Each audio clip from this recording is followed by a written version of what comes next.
الرحمن الرحيم. القصيدة بتاعتنا النهاردة بعنوان The Daffodils by ويليام ووردزورث. معاكم النهاردة في الشرح مستر تامر كمال الزيني، راس البر OLS. Daffodils was written by William Wordsworth. William Wordsworth uh, is considered the father of Romanticism. The Romantic school in England has many aspects such as love of nature, worship nature, the relationship between man and nature, loneliness, and using poetic diction. طبعا القصايد بتاعت المدرسة الرومانسية بتبقى مليانة بالبرسونيفيكيشن، وهنشوف ده النهاردة في القصيدة بتاعتنا Daffodils. طبعا لو اتكلمنا write brief notes about the boot. William Wordsworth was born in England in 1770. He liked traveling. He went to France and Switzerland and he loved the countryside. طبعا احنا قلنا ايه الشاعر اللي بيحب الطبيعة. طبعا الرومانسيزم عندهم حب الطبيعة وليس حب الإنسان حب الإنسان للطبيعة. And he wrote about the lives and the struggle of people living in the countryside. Later, he wrote his poetic autobiography. He became the Boot Laureate, the King's Boot in England in 1843. نبدأ كده مع الفيرست stanza. I wandered lonely as a cloud that floats on high over valleys and hills, when all at once I saw a crowd, a host of golden daffodils, beside the lake beneath the trees, fluttering and dancing in the breeze. هنبدأ دلوقتي بالبارافريز the stanza. طبعا في الامتحان لما بيجيب لي stanza بيجيب لي عليها سؤالين. السؤال الأولاني والرئيسي اللي هو بارافريز. السؤال التاني حاجة من الاتنين، يا إما الفيجرز وسبيتش يا إما عن الرايم سكيم. لو بدأنا هنا بالبارافريز the first stanza. The boat is walking without aim, aimless, like a cloud in the sky. Aimless. He feels lonely among hills and valleys. Suddenly he saw a group of yellow and bright daffodils. They were beside the lake under the trees. يبقى where are the daffodils? Beside the lake under the trees. The soft wind or the soft air اللي احنا بنسميه the breeze is shaking them as if they were dancing. طبعا لو اتكلمنا عن rhyme scheme عندي هنا A B A B C C. طيب what are the figures of speech in this stanza؟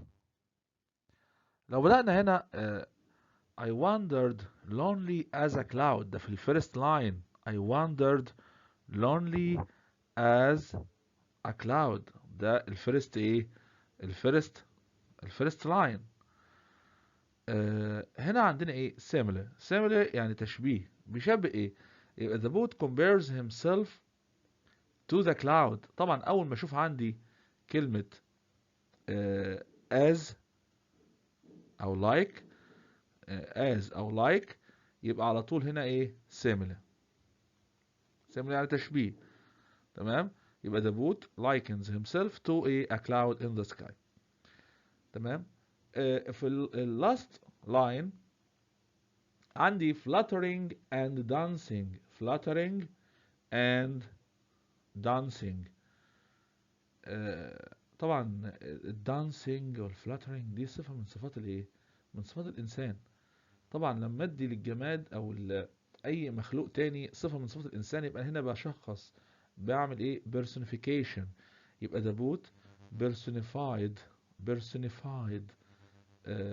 the daffodils as a as a human being or a person who can dance and move.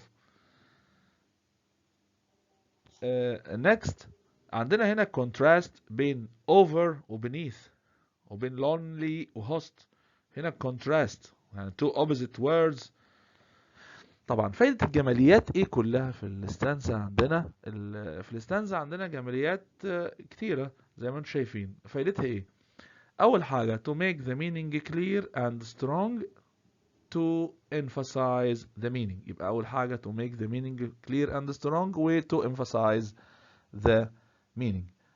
يبقى هنا عرفنا الرايم سكيم تاني A B A B C C، وعرفنا الفيجرز of speech في الاستانزا بتاعتنا. طبعا لو احنا برضو عندنا لو زودنا في الفيجرز اوف سبيتش عندي حاجة اسمها الاليتريشن. الاليتريشن في عندي كلمة في السطر اللي قبل الاخير عندي بيسايد وبنيث. بيسايد اولها بي وبنيث اولها ايه؟ اولها بي. تمام؟ في نفس السطر. يبقى هنا الكلمة بتبدأ بأول حرف هو نفس الحرف، وفي نفس السطر يبقى هنا alliteration. فايدة الاليتريشن ايه؟ طبعا وعندنا كلمة برضو هاي وهيل في السطر الثاني. تمام؟ نفس الشيء. ده فايدة الاليتريشن to make internal music. to make internal music. نبدأ الستانزا الثانية second stanza. Continuous as the stars that shines and twinkle on the Milky Way. They stretched a never-ending line along the margin of a bay. 10,000 saw I at a glance, tossing their heads in sprightly dance. The boat here is comparing between the daffodils and the shining stars. There are a lot of daffodils and there are a lot of stars in the Milky Way. He saw lots of flowers along the edge of the lake like the stars in the sky at night. The wind is shaking them to and fro. طبعا بيقارن هنا ما بين الدافودلز تاني وبين حاجة تانية. يعني بيقارن ما بين الدافودلز والنجوم في السماء. طبعا which is better, which is more beautiful. طبعا ايه the daffodils are more beautiful than the stars in the sky. طبعا اي حاجة هو كاتبها بايده لازم هتبقى اجمل من اي حاجة تانية. طبعا بيقارن بين النجوم والدافودلز. الدافودلز اللي برضو السوفت ويند is moving them softly. لو بدأنا هنا طبعا بالرايم سكيم عندنا shines A way B يبقى A B A B C C again like the first stanza. طيب what are the figures of speech in this stanza؟ طبعا لو جينا برضو continuous as the star continuous اللي هو الفيرست لاين continuous as the stars that shine. يبقى هنا عندي هنا simile. simile هنا he compares أو he likens daffodils to the shining stars in the sky. عندي في last stanza tossing their heads in sprightly dance. برضو هي الفلاورز ملهاش رؤوس تقعد تخبطها في رؤوس بعض يعني. تمام؟ بس هنا بيعمل personification the daffodils.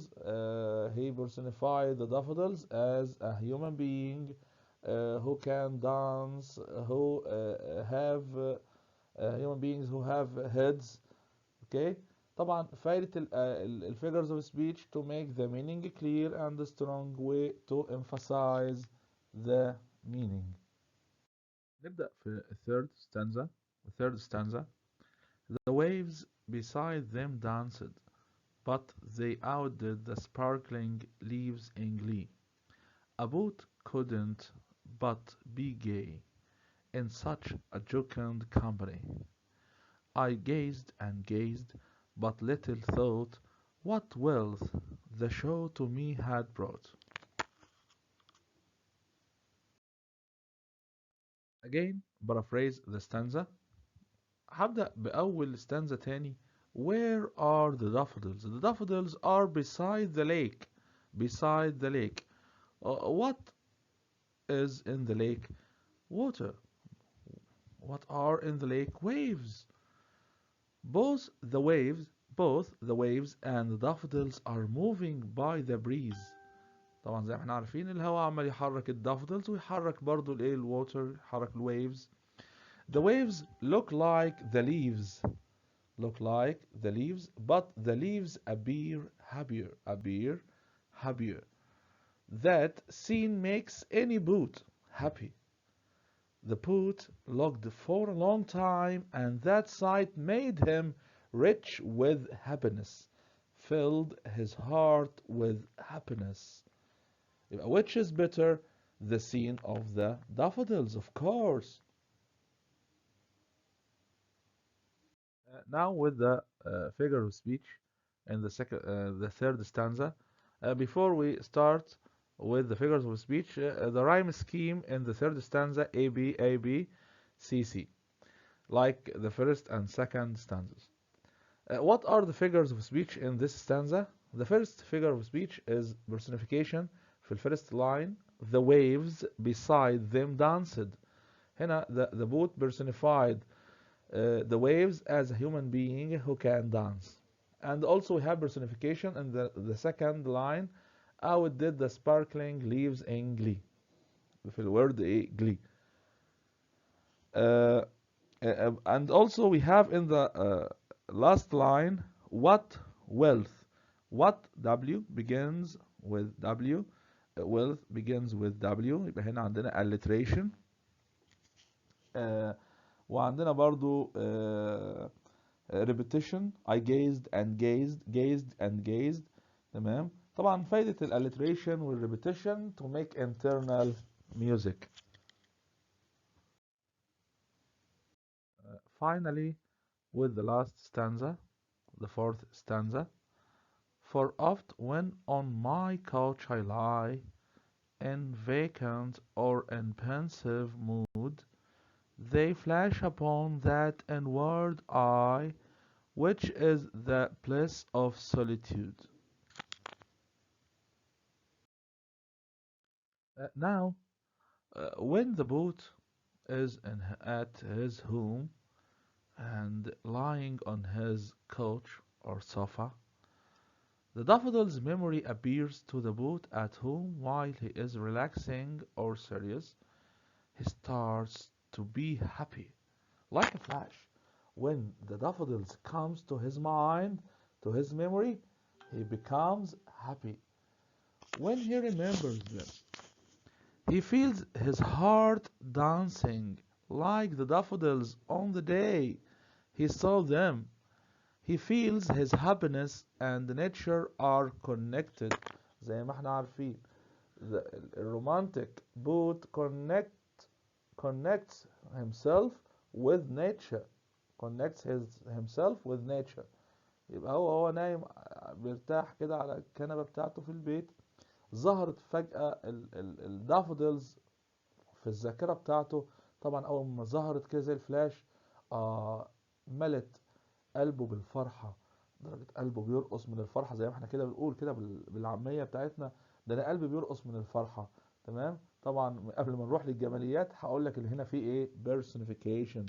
طبعا لو جينا للرايم سكيم، عندي they وجلي يبقى A B A B C C again. يبقى كل الأربعة ستانزا اللي عندنا الرايم سكيم بتاعتها ايه؟ A B A B C C. طيب what are the figures of speech in this stanza؟ عندي the way عندي هنا dance و daffodils. dance و daffodils على طول دي اولها دي ودي اولها ايه دي. تمام. في السطر الكام؟ عندي في السطر الاخير في اللاست لاين عندي dance و daffodils. يبقى هنا في ايه alliteration. فايدة الalliteration ايه يا جماعة؟ to make internal music. دي اللي بدأنا بيها كده على طول من الأول. طيب لو قلنا